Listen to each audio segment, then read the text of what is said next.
why are we not acting to save the world? B.F. Skinner. True.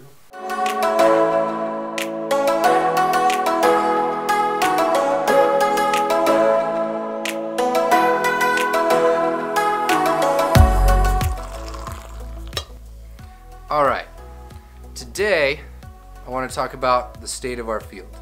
So our field is under a lot of growth right now. Exponential is probably the best way to describe it. There is clearly far more of a demand than there is supply of behavior analysts.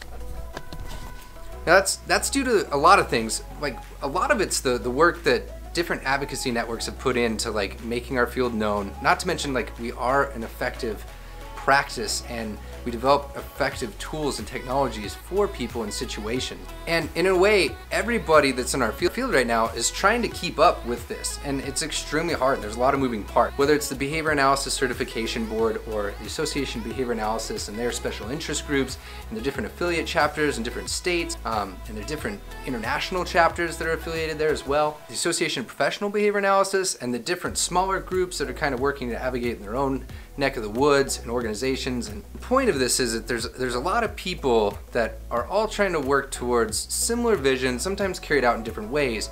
And I'd like to talk about that, but first I have one rule.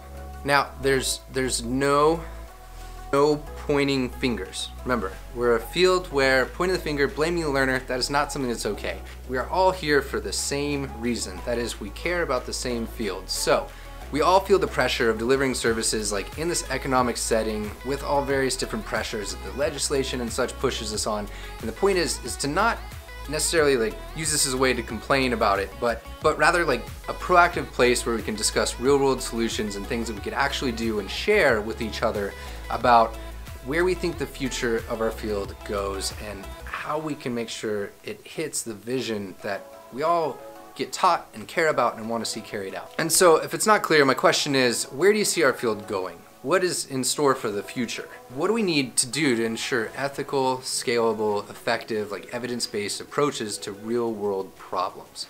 Now, I'll give you my opinion since I'm here, and that is that there is a lot of other fields and a lot of other stories and areas of data that aren't in our typical mediums and forms that we're used to. People have been really influential behind things like these cameras and such that I think we need to learn from and bring their practices and smash them with what we are doing in our field with our practices, but also smash them together with technologies to create stronger, more effective programs and what we call behavioral technologies, like these tools of gadgets and such, this technology of tools that's described by Janet Twyman and Joe Lang, smashed with these technologies of process, our contingencies and our instructional design and what it is that we really know as behavior analysts.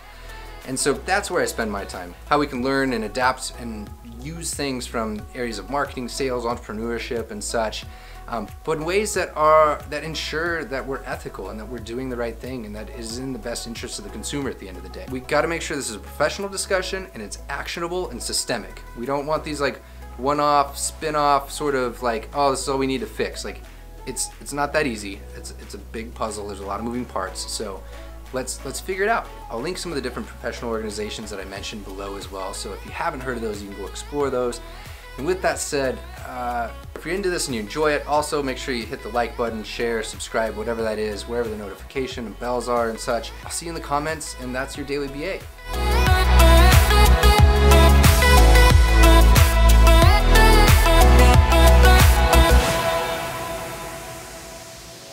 It's like my favorite and most dirty mug.